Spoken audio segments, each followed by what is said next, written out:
The title of this training presentation is Throw-ins, the play that never dies. In case you're wondering why we give it that title, the rule that governs throw-ins and that governs something else will make this quite clear and quite catchy too, if we say so ourselves. So what are throw-ins? A throw-in is the method of putting the ball in play from out of bounds. It starts when the ball is at the disposal of the player entitled to the throw-in. It ends when a pass ball legally touches a player inbounds.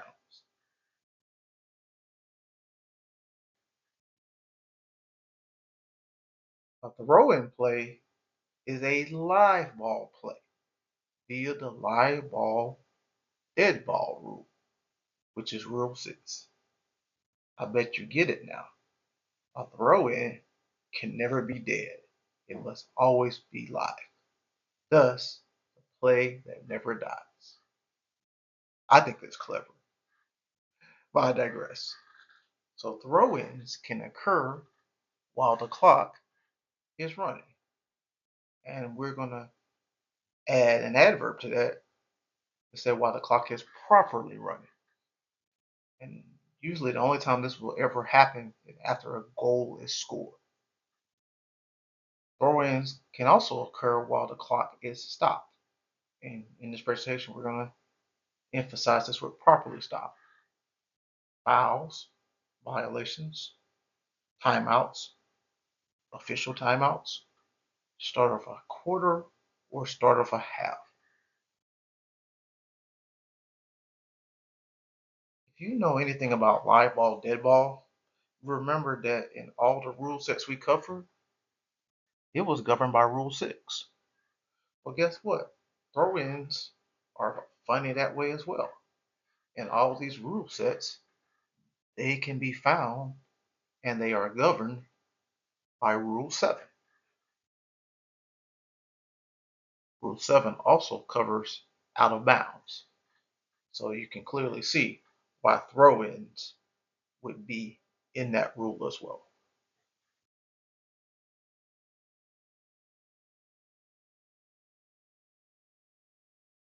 So here's the rule for all to see. We've gone over most of this rule. We're going to highlight some things that we have yet to talk about. There is a count for a throw-in. There is a time limit for a throw-in. You have 5 seconds if you're the offense to get the ball inbounds to complete the throw-in. A throw-in shall end when a pass ball legally touches a player inbounds. That could be an offensive player or defensive player. That could be a teammate or opponent. They must be located on the playing court. The throwing can also end when the throwing team commits a violation or a player inbounds touches and causes the ball to go out of bounds.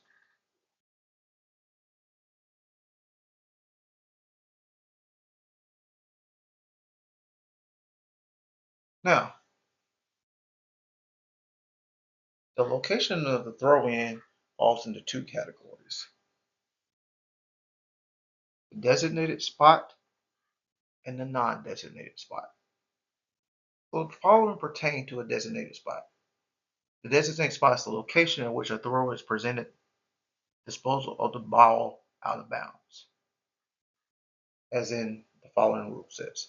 The designated spot shall be 3 feet wide with no depth limitation. Okay, so when we say stay right here for players, there is a myth that players can't move. That's not true. The designated spot is 3 foot wide. So for most players,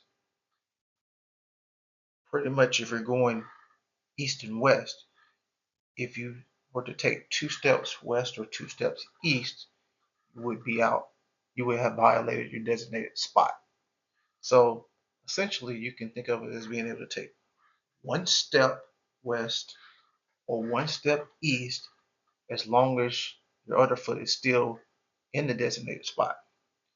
You can go as far north and south as the boundary lines will allow you. And we're going to talk about that why momentarily. The next part of the rule has just emphasized what we just discussed. The thrower must keep one foot on or over the designated spot until the ball is released.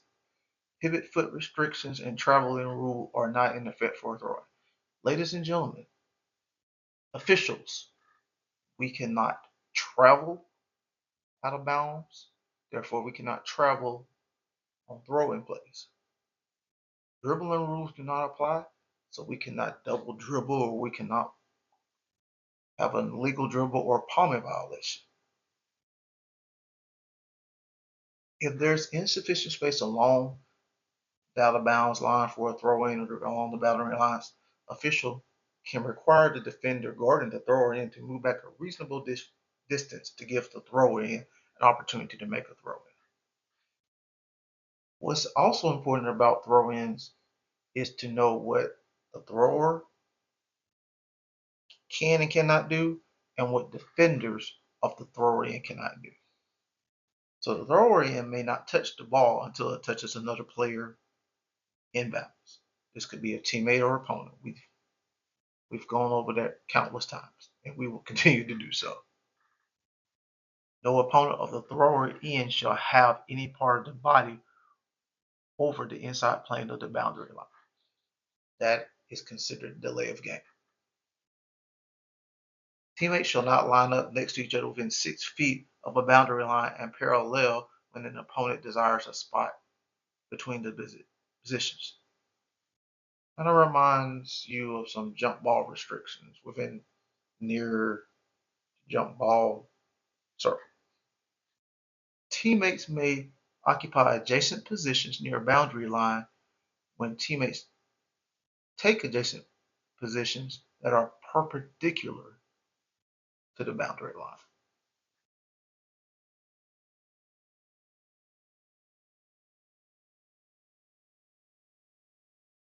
Here's one of the most important things to remember about throw-ins. There is no backcourt or frontcourt violation while the thrower is in control of the ball and after the throw-in ends. So a thrower may throw the ball to the backcourt and the teammate of the thrower may retrieve the basketball. There must be control inbounds before backcourt and frontcourt restrictions can be reapplied. So if a thrower throws the basketball inbounds and it touches a teammate, but the teammate bobbles it or does not control it, and the ball goes into the backcourt, and that same person or a teammate of that person goes and gets the basketball, and we're talking about teammates of the thrower, we do not have a backcourt violation. If the ball is awarded to the wrong team, the error must be rectified before the first dead ball after the ball becomes live. It sounds like a correctable error, but it is not among the correctable errors. Remember, correctable errors only have to do with free throws and erroneous score. However, we can treat awarding the ball to the wrong team similar to correctable error.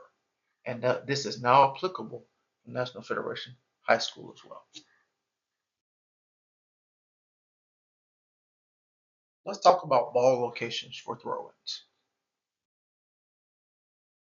Again, the ball locations are all in Rule 7. For National Federation High School, Rule 7-5. For both men and women NCAA, Rule 7.3, Article 2, Rule 7.4, and Rule 7.5.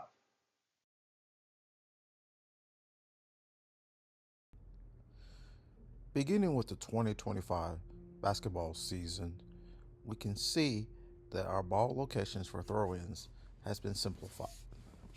All ball locations for throw-ins will now occur at one of the four designated spots in either the front court or back court respectively.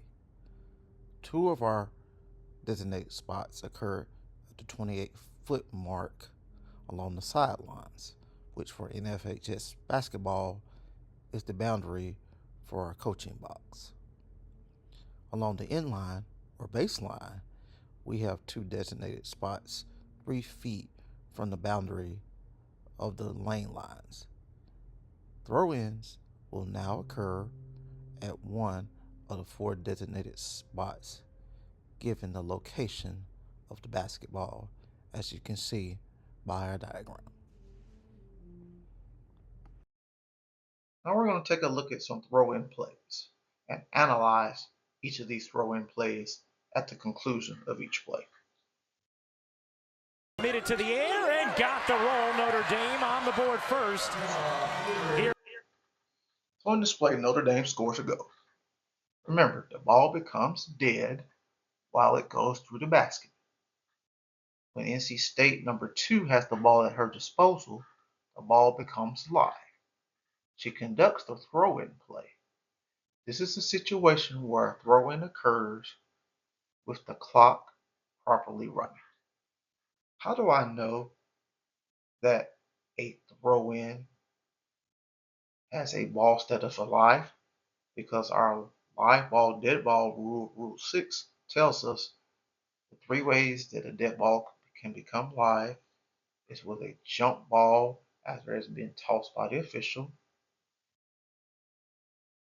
a free throw when the ball is at the disposal of the free thrower, or a throw-in when the ball is at the disposal of the thrower in. That's why we call throw-ins a play that never dies. NC State has not been to the Elite Eight since So NC State number 3 shoots the final free throw. The free throw is good. Because we have a goal that is scored via free throw, the ball is now dead. Once Notre Dame number 11 has the ball at her disposal, what happens? The ball becomes live. She conducts the throw-in. This is a situation where a throw-in occurs with the clock properly stopped until the throw-in ends when the ball legally touches a player inbounds. And all the posting work goes for naught. Boyd, baseline jumper is good. So in this particular sequence, we have 2 throw-in situations. The first one is conducted by NC State number 5. The clock is stopped. This could be coming off a common foul by the defense with no free throws, a violation by the defense, a held ball, or a timeout. The ball becomes live once it is at her disposal.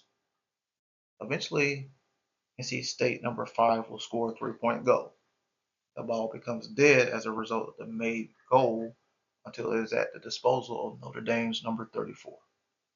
She conducts the second throw-in situation in the sequence with the clock properly running.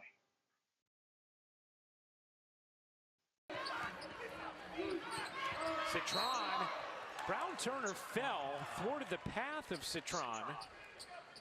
And that will be just the second team foul against NC State. Overall, a really cleanly played game in terms of fouls, other than Dotson. That's right.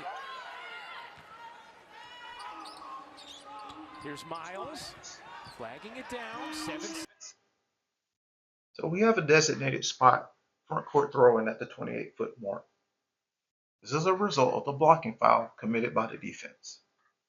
The ball becomes dead immediately as continuous motion does not apply.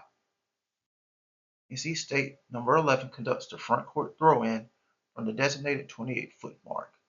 The ball now becomes live because it is at her disposal. The throw-in occurs with the clock properly stopped.